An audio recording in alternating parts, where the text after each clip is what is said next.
आज हम कुछ डिस्कस करने जा रहे हैं जो हमने कल जहाँ पे छोड़ा था हम वहीं से वापस स्टार्ट कर रहे हैं डिस्कस करना। हमने कल समझा था कि पीएनएल और बैलेंस शीट के बारे में। एक बार फटाफट रिकैप करते हैं। अब फिर से वापस से वहीं स्टार्ट करेंगे। अगर हमारा कोई बिजनेस है तो हमें अकाउंटिंग करना पड़ेगा। अकाउंटिंग के लिए सबसे ज़रूरी चीज़ है कि हम proper books and accounts maintain करें। और एक इसमें सेकंड चीज़ आ जाती है कि अब आपको करना क्या क्या इसमें होता है। पहली बात तो एक बिजनेस ओपन करेंगे तो आपको पहले कोई सामान परचेज करना पड़ेगा, फिर उसके बाद आप सेल करेंगे, उसके बाद कुछ एक्सपेंसेस करेंगे तो आपका नेट प्रॉफिट निकल जाएगा। और जब आप कोई सामान परचेज करते हैं तो आपको उस पर जीएसटी पे करनी पड़ती है। जैसे मैंने आपको बताया 2 तरह के टैक्स होते हैं, एक डायरेक्ट टैक्स होता है, एक इनडायरेक्ट टैक्स होता है। जो नेट प्रॉफिट होता है उस पर हमारा डायरेक्ट टैक्स लगेगा। जो हमारा परचेज करते हैं, हम सेल करते हैं, कोई भी ट्रेडिंग करते हैं तो उस पर हमारा जीएसटी लगती है, जिसे कहते हैं इनडायरेक्ट टैक्स। तो हमारा परचेज पे और सेल पे दोनों पे हमारा जीएसटी लगेगी। जो परचेज की हमारी जीएसटी होगी, जो हमारी सेल की जीएसटी, दोनों नेट ऑफ करेंगे। तो अगर हमारे सेल की जीएसटी ज़्यादा है उसमें आ रही है तो हमें पेबल आएगा, अगर हमारी परचेज की जीएसटी आएगा तो हमें पेबल नहीं आएगा, वो हमारा कैरी फॉरवर्ड हो जाएगा। फिर आगे हम बात करते हैं कि हमने बैलेंस शीट बात की। बैलेंस शीट में हमने लायबिलिटी साइड, एसेट साइड में आपको बताया था। 2 साइड होते हैं, एक लायबिलिटी साइड, एक एसेट साइड। अब इसमें क्या होता है, पहले मैं बता दूं लायबिलिटी साइड की बात करूं तो पहला कैपिटल अकाउंट होता है। कैपिटल वो होता है जो हम इंट्रोड्यूस करते हैं, जिससे हम स्टार्टिंग में लगा के बिजनेस शुरू करते हैं। दूसरी हमारी एक चीज आ गई इसमें, हमारा आता है secured unsecured loan. Loan fund में क्या आता है, सिक्योर्ड लोन होता है, एक अनसिक्योर्ड लोन होता है। सिक्योर्ड लोन वो होता है जो किसी मॉर्गेज प्रॉपर्टी के अगेंस्ट होता है और कोई चीज हमें इसके लिए मॉर्गेज की होती है। जैसे लाइक कोई होम, अगर हम किसी को कोई हम होम लोन ले रहे हैं या फिर हम ओवरड्राफ्ट ले रहे हैं। होम लोन तो बात नहीं करेंगे, वो तो इंडिविजुअल केस में, होम बिजनेस केस में भी हो सकता है, बट सबसे ज्यादा तो हम ओवरड्राफ्ट की बात करते हैं। जैसे हमने कोई ओवरड्राफ्ट किया है या फिर कोई लोन लिया है, इसके लिए हमने कोई अपने हाउस प्रॉपर्टी मॉर्गेज की हुई है, गिरवी रखी हुई है, तो उस समय पे हो गया हमारा ये सिक्योर्ड लोन। अब मान लीजिए हमने कोई बैंक से लोन लिया है, बिजनेस लोन लिया है, जिसने बैंक के लिए हमने कोई सिक्योरिटी नहीं रखी है, बिजनेस ने हमें बस लोन दे दिया, एज अ बिजनेस लोन दे दिया या फिर एक पर्सनल लोन दे दिया बिना किसी सिक्योरिटी के, that is called unsecured loan, जो किसी भी चीज पे सिक्योर्ड नहीं है। अब एक चीज चलते हैं, हम आते हैं इसकी तरफ। फिर इसके हमारा आता है करंट लायबिलिटी। करंट लायबिलिटी हमारा सबसे बड़ा होता है सन्ड्री क्रेडिटर। सन्ड्री क्रेडिटर में क्या होता है, सन्ड्री क्रेडिटर कैसे आता है, जब कोई सामान हम परचेज करते हैं, परचेज करते हैं उस समय तो हमें उसको सामने वाले को पैसा पे करना पड़ता है। अगर वो कैश में परचेज होता है तो बात वहीं पे खत्म, बट अगर हम क्रेडिट में परचेज करते हैं उस समय हमारा सन्ड्री क्रेडिटर अराइज होता है। फिर हम आते हैं एसेट्स की तरफ। एसेट्स में होता है हमारा फिक्स एसेट्स। फिक्स एसेट्स में हमारा क्या आता है, एक मूवेबल इमूवेबल प्रॉपर्टी। अगर फिक्स एसेट्स की बात करें तो पहले टेंजिबल एसेट्स होता है, एक इंटेंजिबल एसेट्स होता है फिक्स एसेट्स के अंदर, और टेंजिबल एसेट्स में होता है एक मूवेबल प्रॉपर्टी, इमूवेबल प्रॉपर्टी। अगर हम मूवेबल प्रॉपर्टी की बात करेंगे तो इसमें plant and machinery, car, furniture, बाकी लूज टूल्स हो गए, ये सारी चीजें आ जाएंगी जो मूवेबल है। और एक इमूवेबल होता है, जैसे आपकी फिक्स एसेट, जैसे आपने कोई लैंड लिया, प्लॉट लिया या कोई फिक्स एसेट्स लिया जिसको आपने, वो आएगा आपका इमूवेबल प्रॉपर्टी में। फिर हम आते हैं इन्वेस्टमेंट में। अगर हमने कोई कहीं पे इन्वेस्टमेंट कर रखी है, किसी कंपनी में पैसे लगा रखे हैं या किसी एलआईसी बिजनेस में या कोई भी बिजनेस में ऐसे हमने पैसे लगा रखे हैं, इन्वेस्टमेंट कर रहे हैं, जिसका हमें रिटर्न इंटरेस्ट के फॉर्म में फ्यूचर में मिलने वाला है, दैट इज कॉल्ड इन्वेस्टमेंट। फिर आते हैं हम करंट एसेट्स में। करंट एसेट्स में एक होता है कैश बैंक अकाउंट और एक होता है इसमें कैश अकाउंट हो गया या फिर बैंक हो गया इसमें, या फिर आप पकड़ लीजिए इसमें सन्ड्री डेटर्स हो गए। जिससे हमने कोई गुड सेल करते हैं तो कैश में सेल किया तो कोई मतलब ही नहीं बनता, लेकिन अगर हम इसमें क्रेडिट में सेल करते हैं तो उसके अगेंस्ट हमें खड़ी करते हैं सन्ड्री डेटर्स। तो sundry creditor is a person sundry creditor is a person to whom money is payable. जिसको हम पे करते हैं उसको सन्ड्री क्रेडिटर कहते हैं, जो हम परचेज करेंगे उसके बाद पे करेंगे।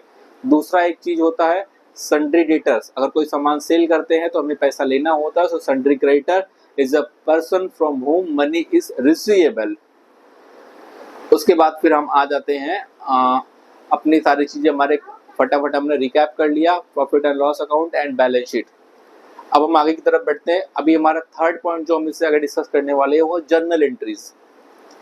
मैं जर्नल एंट्रीज आपको जो बताऊंगा, जैसे आपने कोई भी आपको कुछ भी करना है, कोई भी आपके अकाउंट्स रेडी करने हैं तो उस समय पे आपको जर्नल एंट्री की जरूरत पड़ेगी।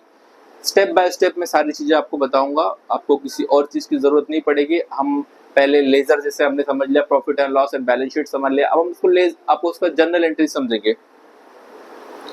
अब जर्नल एंट्रीज के लिए सबसे पहले हम क्या स्टार्ट करते हैं, सबसे पहले जैसे मैंने कहा था उसी वक्त हम वहीं से स्टार्ट करेंगे जहां से हमने स्टार्ट किया था। पहले जैसे हम कोई बिजनेस शुरू करते हैं, बिजनेस शुरू करते हैं हमने परचेज किया। अब परचेज हमने जब किया तो उसमें दो चीजें आती हैं, कोई सामान परचेज किया तो पेमेंट आएगा उसमें। कोई सामान अगर हम परचेज करते हैं तो सामने वाले को हमें पेमेंट करना होता है। सपोज दैट मैंने एक लाख का कहीं से कपड़ा शुरू किया, कपड़े का बिजनेस शुरू किया, तो 1 लाख का अगर मैंने कपड़ा अगर मैंने खरीदा है उससे, तो सामने वाले को मुझे पैसे पे करने हैं। जैसे कि मैं क्रेडिटर, अगर मैं क्रेडिट में वो सामान लेता हूँ तो मेरी पहली एंट्री क्या होगी, मैंने कोई सामान खरीदा, एक तरफ से मैंने कोई सामान खरीद लिया और दूसरी तरफ से हमने सामने वाले को पैसा पे करना है। तो आप एक चीज मान सकते हैं, सामान परचेज किया हमने, तो अब यहाँ पे एक कॉन्सेप्ट होता है डेबिट और क्रेडिट कॉन्सेप्ट। ये हमें अब हम आपको बता रहे हैं, एक होता है डेबिट, एक होता है क्रेडिट। एक क्विक एग्जांपल में समझते हैं। जो डेबिट्स का, इसके 3 रूल होते हैं। एक होता है जिसे गोल्डन रूल कहते हैं, इसमें सबसे पहला होता है, फर्स्ट होता है पर्सनल अकाउंट, दूसरा होता है रियल अकाउंट और तीसरा होता है नॉमिनल अकाउंट। अगर हम पर्सनल अकाउंट की बात करें तो इसमें कोई भी आर्टिफिशियल नेम और बॉडीज हो सकती है, तो हम ये कह सकते हैं debit the receiver, credit the giver. 3 rule हमें याद रखने होते हैं हमेशा।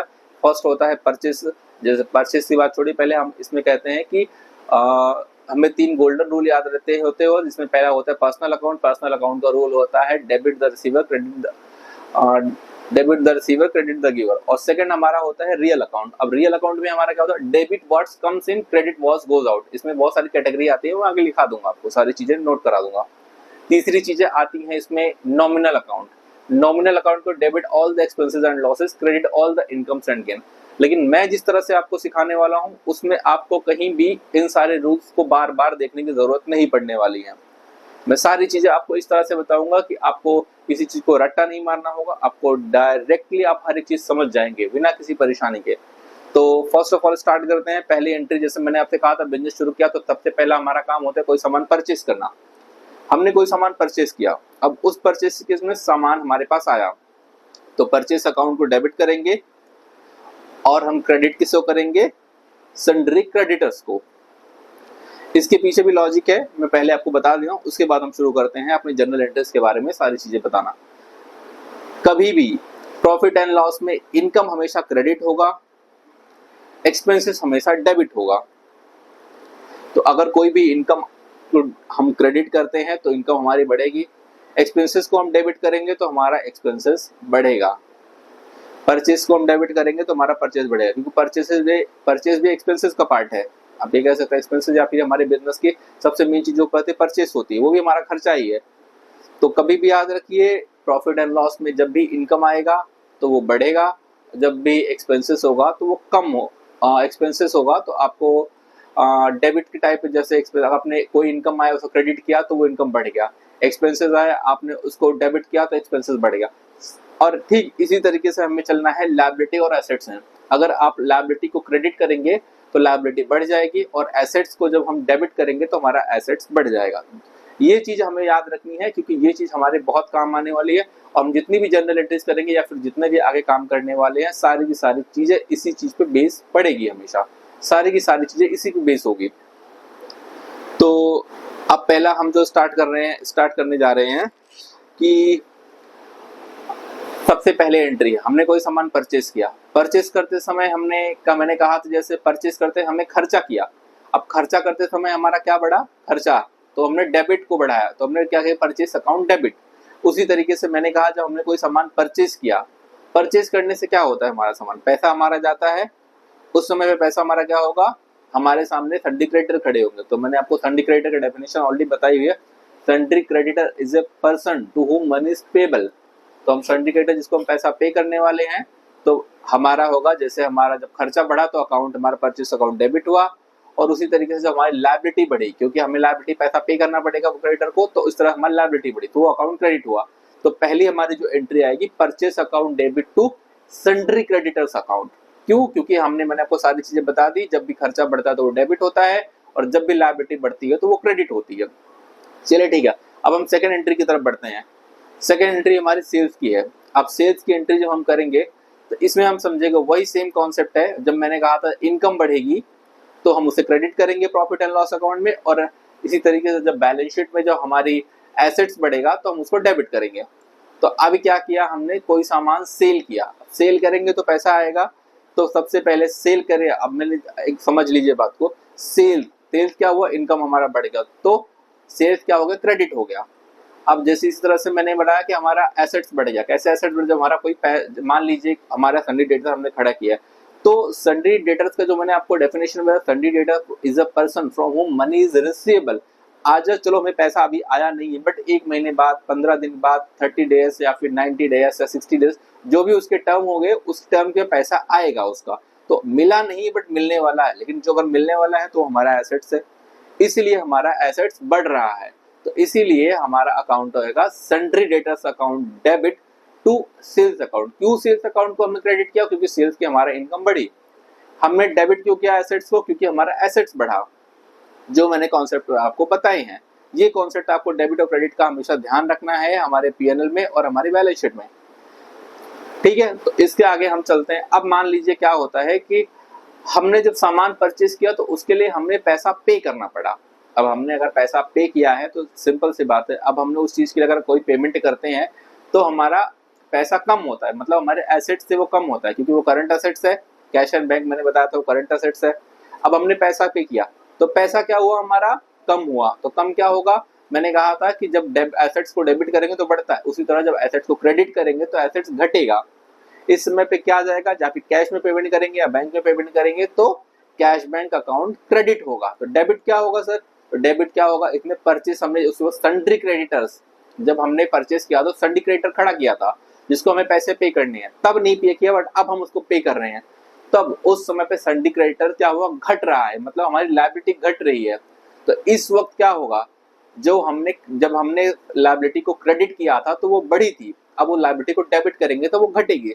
इसी तरीके से सन्ड्री क्रेडिटर्स अकाउंट डेबिट होगा टू कैश बैंक अकाउंट, ठीक है। अब हमारी चौथी एंट्री की तरफ चलते हैं। जो चौथी एंट्री हमारी आती है सेल। अगर हमने कोई सामान सेल किया था, उस समय हमने सामान सेल के बाद पैसा नहीं आया था, बट अब हमें पैसा आ रहा है, तो उस समय पे हम क्या करेंगे, अब पैसा हमें आ रहा है तो हमारा एसेट्स बढ़ रहा है। तो मैंने कहा था जब भी एसेट्स बढ़ेगा आपको एसेट्स को डेबिट करना पड़ेगा। तो cash bank account current assets है तो वो डेबिट होगा, तो करंट एसेट्स क्यों cash bank account debit to घटेगा क्या, जब सन्डी क्रेडिटर हमारा, जब हमने सन्डी क्रेडिटर खड़ा किया तो वो डेबिट हुआ था कि हमें पैसा रिसीव होने वाला, रिसीव नहीं हुआ। तो टू क्या होगा हमारा, टू होगा हमारा सन्ड्री डेटर्स अकाउंट, क्योंकि सन्ड्री डेटर्स हमारा कम हो गया। तो cash bank account debit to sundry debtors account, क्योंकि सन्ड्री डेटर कम हुआ और हमारा कैश बैंक अकाउंट बढ़ गया, क्योंकि हमने डेटर से जिसमें पैसे आने वाले उसमें तो हमें पैसे आ गए, तो वो पैसे तो हमें मिलने वाले नहीं, तो डेटर्स तो हमारे कम हो गए। इसी तरह हमारे जब पास जब कैश बैंक हमारे पास पैसा आया तो हमारा कैश बैंक अकाउंट जो है वो बढ़ गया, वो डेबिट हो गया। तो एसेट्स मैंने जब कहा जब भी डेबिट होगा एसेट्स तो आपका डेबिट करेंगे तो एसेट्स आपका बढ़ेगा। चलिए इस तरह से हमने 4 एंट्री समझ ली, सबसे मेन चीज। तो तीसरा कॉन्सेप्ट मैंने आपको बताया था, इसमें से 4 एंट्री कर ली। अब 5वीं एंट्री आती है हमारी एक्सपेंसेस की। एक्सपेंसेस तो कुछ भी हो सकते हैं, एक्सपेंसेस हो गया आपका रेंट हो गया, इलेक्ट्रिसिटी हो गया, कन्वेंस हो गया, आपका सैलरी हो गई, कोई भी एक्सपेंसेस हुआ तो भी वही चीज होगी जो मैंने आपसे बताया था कि जब भी कोई एक्सपेंसेस बढ़ेगा तो अकाउंट को डेबिट करते हैं। बट अब क्या हो रहा है, हम एक्सपेंसेस को पे कर रहे हैं। जैसे हमारा एक मंथ का समझ लीजिए कि हमारा रेंट अकाउंट है, हमारा 1 लाख महीने का रेंट जाता है या फिर 50,000 महीने का 10,000 रेंट जाता है हमारा। अब 10,000 अगर महीने का हमारा रेंट जाता है, इस केस में हम क्या करेंगे, रेंट पे कर रहे हैं हम। अब रेंट अगर हम जब पे कर रहे हैं तो क्या हो रहा है, हमारा रेंट हमारा खर्चा कम हो रहा है।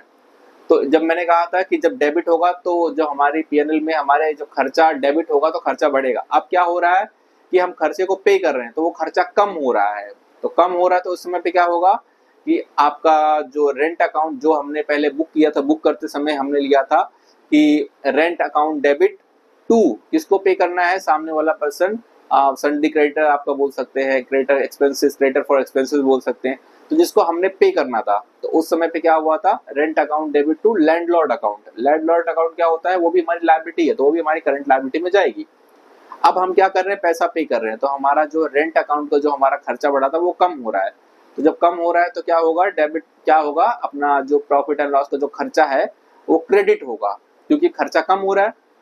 तो इस समय पे हमारा जो एंट्री आएगी वो हमारी आएगी, लैंडलॉर्ड को पैसा हम दे रहे हैं, हमारा रेंट कम हो रहा है, रेंट कम होगा तो क्या होगा, वो क्रेडिट होगा। हमारे पैसे क्या जा रहा है, हमारे पास से जा रहा है कैश या बैंक, जो भी बैंक में से हमारा पैसा पेमेंट जा रहा है कैश में जा रहा है, तो rent account debit to cash bank account, क्योंकि हमारा एसेट्स कम हो रहा है हमारे कैश बैंक से जब जा रहा है पैसा, तो ठीक है।